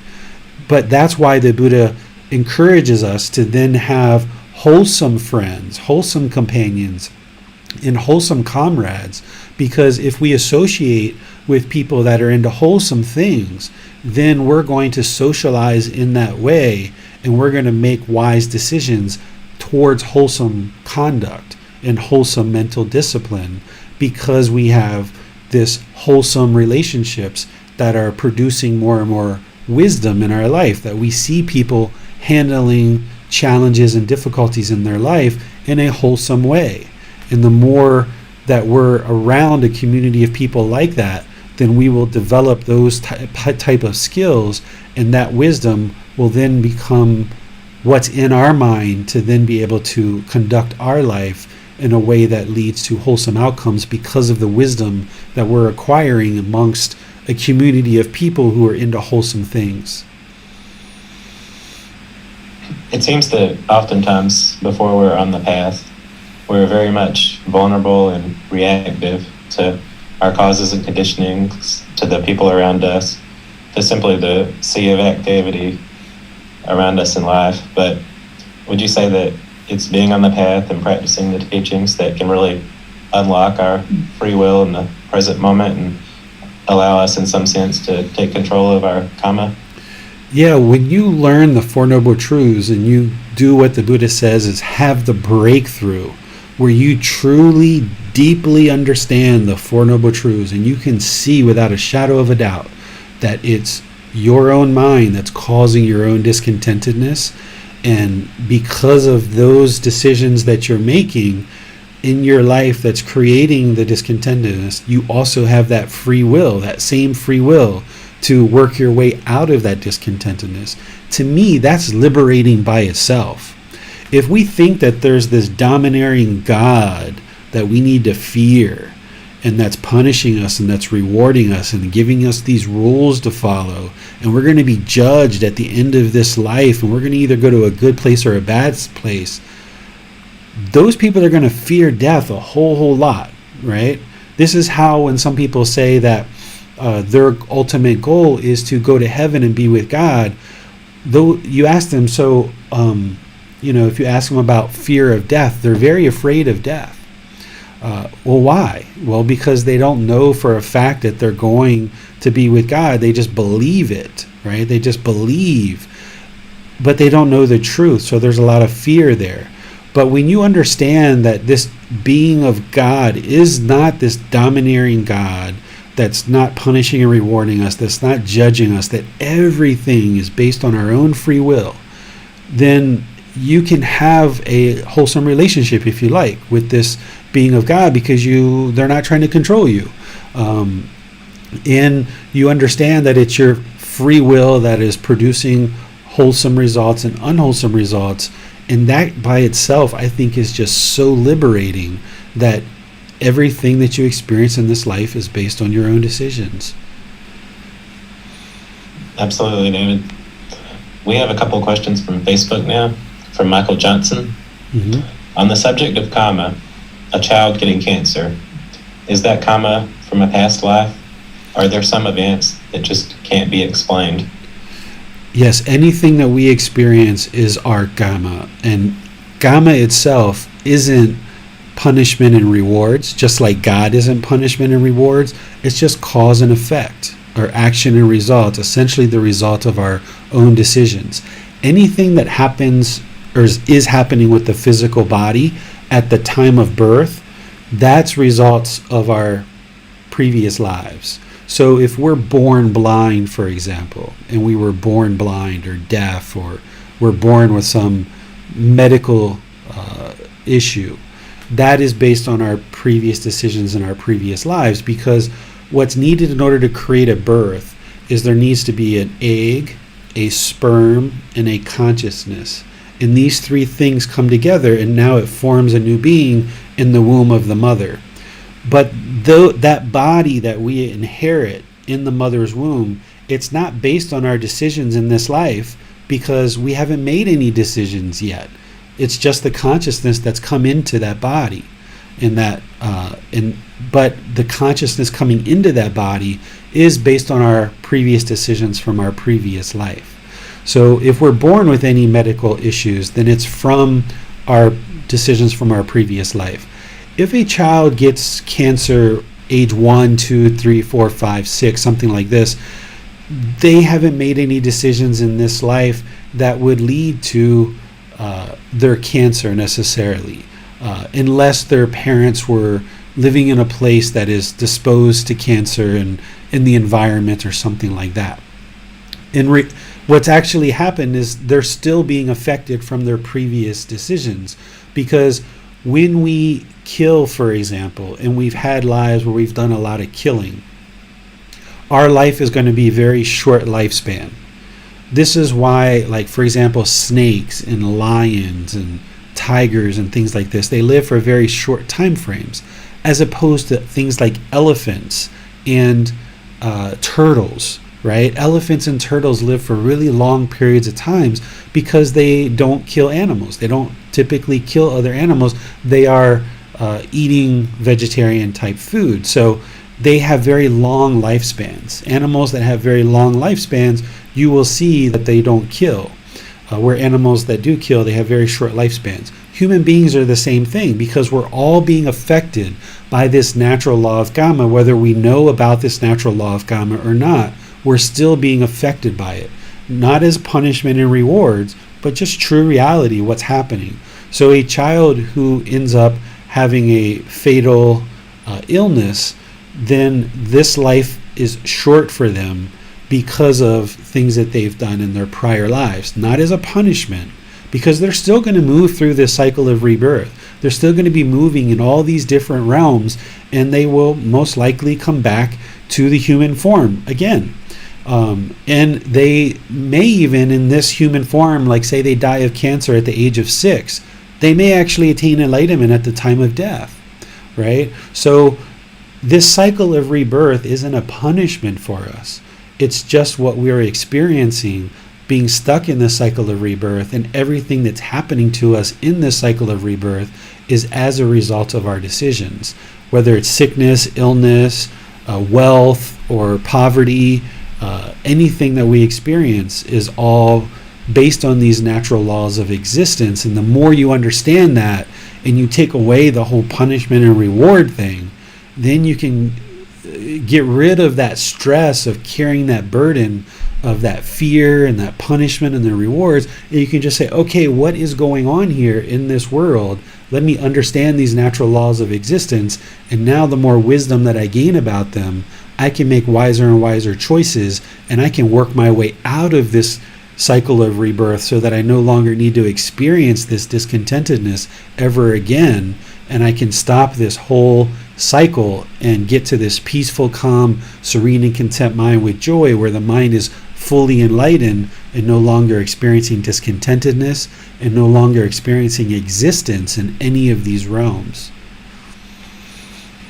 It seems that most of us were conditioned based on God and judgment and guilt, and that affects our understanding of the law of karma, whereas, as you just explained, the law of karma is not about judgment, it's not about guilt, it's not about punishment, and that is very liberating as well. Exactly. So this is where, the vast majority of the world that's coming into Buddhist teachings now, because Buddhism is just growing around the world more and more, the people that are coming into these teachings are coming from places like Christianity and Muslim teachings and things like this. So any conditioning that you have around what you were taught about this world is going to move into these teachings. So that's why when I teach about the natural law of karma, I make it very clear that it's not punishment and rewards, because that's the way a lot of minds have been conditioned about everything that's happening in this world. If you've been brought up in certain traditions, that it's all about punishment and rewards and following a bunch of rules. So I make it very clear in all the teachings that I share that that's not what this is whatsoever. But practitioners' minds will oftentimes put that conditioning into the natural law of karma and think that it is punishment and rewards when it's not. It's just true reality of what is happening at any given time. You can see the cause and effect of how things happen in this world, and the more wisdom you have about this natural law, you'll make wiser and wiser choices, and you'll get to this point where you deeply understand this natural law, and you can make very wise choices in your life, just like you did with the natural law of gravity. That at one time you didn't understand the natural law of gravity. You fell down, you bumped your head, you hit your elbows, you broke things, and it was very miserable to grow up not understanding the natural law of gravity. But eventually we all started to kind of understand it by the age of like 12, 14, 18. We're like, whoa, we pretty much got this one nailed. We can start traveling now. We can start roaming about the world and going different places, and we don't fall down anymore. And life was very liberating for us as we kind of became liberated from this natural law of gravity. So the same thing is what you should be working on doing as part of the Buddhist teachings, is everything he teaches is based on this natural law of karma, of cause and effect, action, result, seeing the consequences of our decisions. And when you gain this wisdom and you can see the true reality and how you have this free will and that every decision you make has a certain result, then with this wisdom you'll just make wiser and wiser choices, and you'll be able to liberate the mind from the burden of all of this discontentedness. We have a question now from Anastasia. If I do not attain enlightenment in this life, and it means I will be reborn, then how can I verify I will be reborn? As your mind awakens, as you eliminate pollution from the mind and you're training the mind more and more, you may observe past lives. Some people do, some people don't. It's kind of like when the mind is more polluted, it's like just being on this street in a city, and you look on this street and all you can see is this street because you can't see everything else around because the mind's kind of polluted. But as you train the mind more and more and you remove pollution from the mind, it's like relocating up to the top of a mountain, and now you can see how all the streets of this city interconnect, and you can see how these cities connect through multiple cities, and multiple cities connect. So some people observe their past lives and they can see it through that.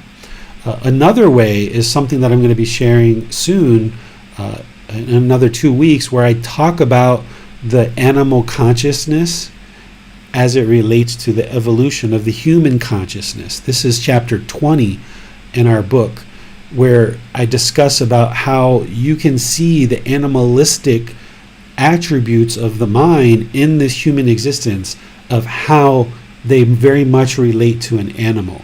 So if you understand the problem of craving, anger, and ignorance, then you understand and can look at the animal world and you can see that craving, that desire, that longing, the right? Like, I want this food. I don't want to share. I don't want to be generous. I want all this food to myself.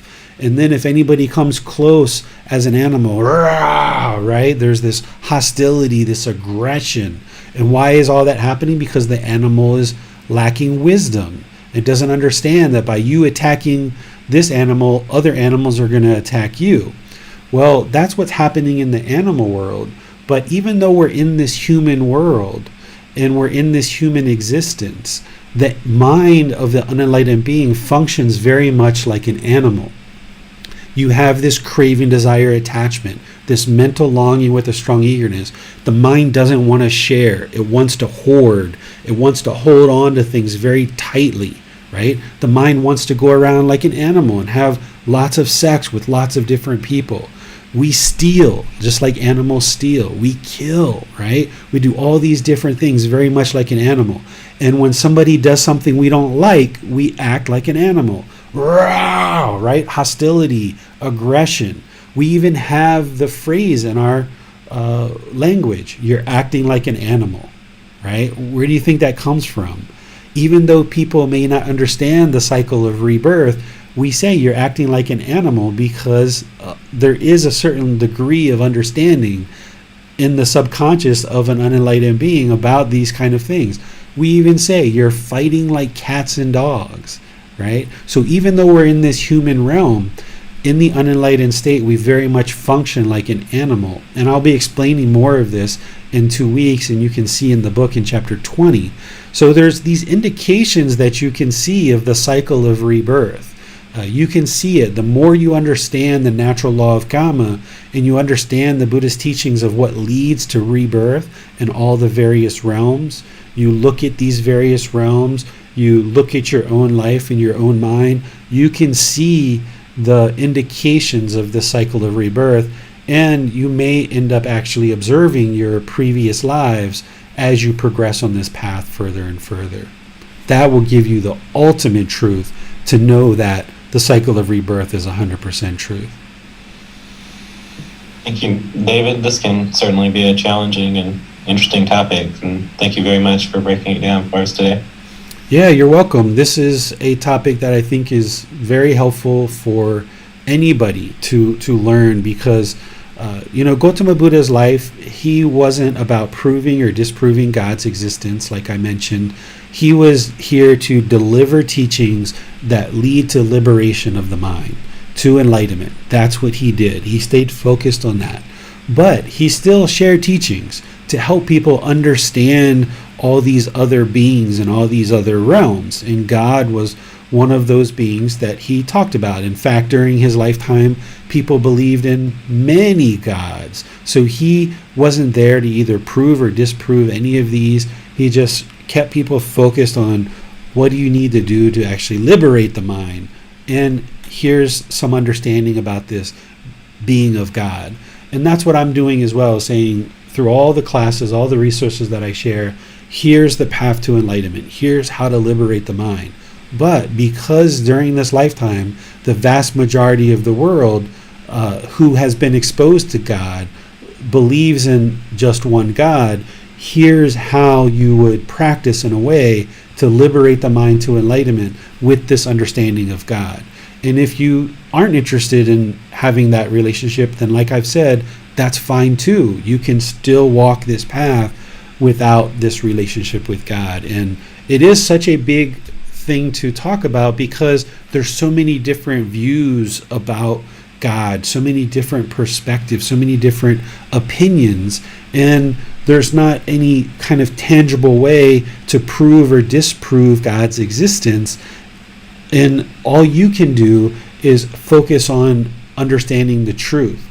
So if you understand what I share with you in this class about God isn't answering prayers like a genie in a bottle, that's something you can prove for yourself. You can see, you can pray and see if God is in fact giving you some wish, and what your result is there. You have wisdom that no, God is not a genie in a bottle. You can see for yourself when you let go of fear and fear towards God. You can feel the mind being more peaceful and more liberated because of that. You can see for yourself that when you practice right view and you understand that it's your practice, that you're causing all the discontentedness and you can eliminate it. And when you see that truth for yourself, you don't have to believe what I'm saying. You can see it for yourself. The more you learn about the natural law of karma and you improve your decision making, you can see the truth for yourself. So these type of things that I'm sharing in today's class are things that you can see the truth for yourself in the same way that the Buddha shared as well. The Buddha's goal is for the entire world to attain enlightenment. And if people deeply understand his teachings and work towards enlightenment, you can see the world will gradually get better and better and better. And it doesn't have to be attached to God, because God's not attached to us. He's letting us touch the hot stove. And that stove, for some people, is feeling hotter and hotter and hotter all the time with all the different things that are happening in the world. He's not controlling us. He's not forcing us to do one thing or the other. It's our choices.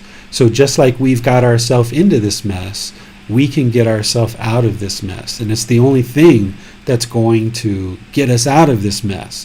Whereas if we've been taught that we should wait around for this Savior who's going to come and save the entire world, that's kind of like someone's going to come and click their fingers and instantly save everybody. So everybody who maybe thinks that way, they might start getting deeper and deeper into the darkness if they're kind of waiting for somebody else to solve these problems.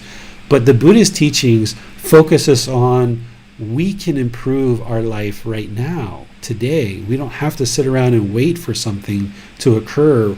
We can actually take action. If this was the actual truth, that somebody's going to show up and click their fingers and instantly improve the entire world, don't we think that would have happened by now? Don't we think that that would have happened the first time that that person was here?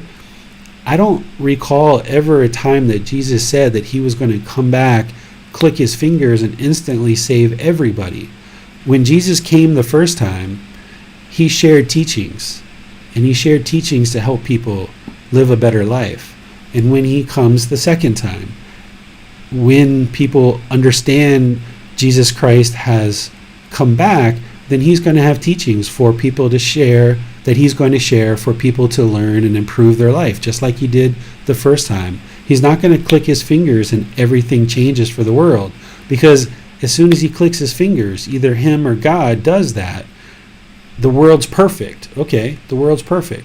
Well, the world lacks the wisdom of how to make wholesome decisions, so in a matter of seconds, the world's going to get right back into all the problems again because we lack the wisdom.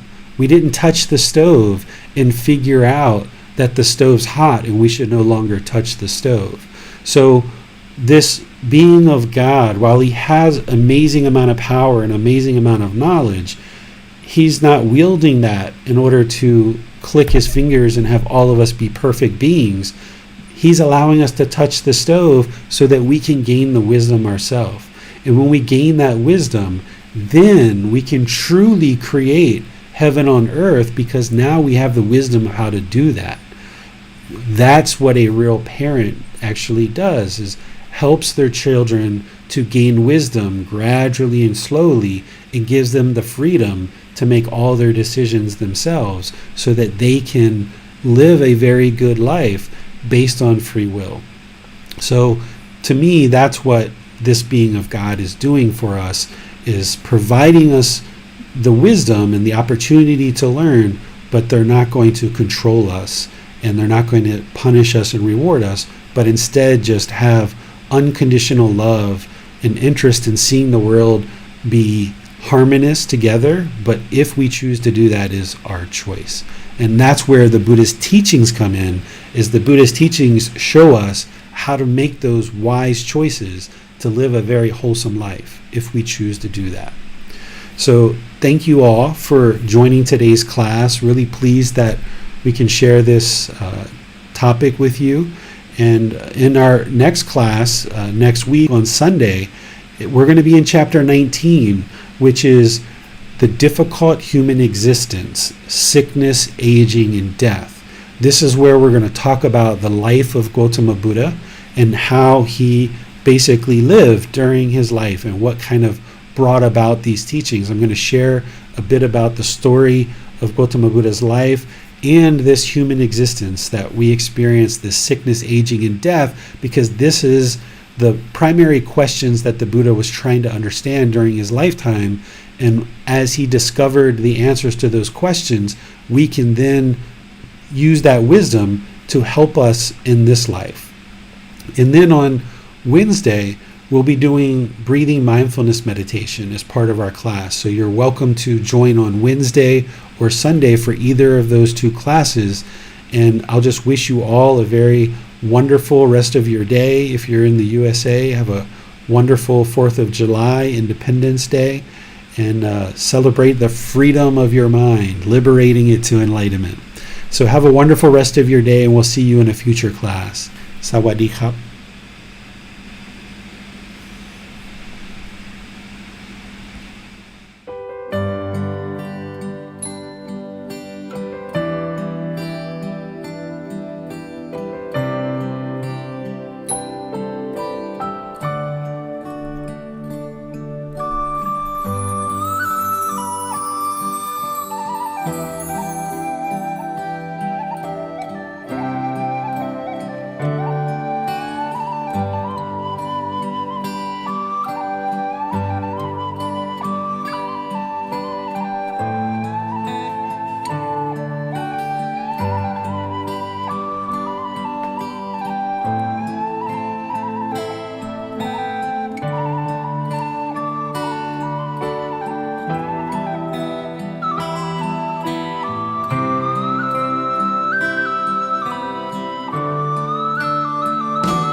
Thank you again for watching. Enjoy your meditation.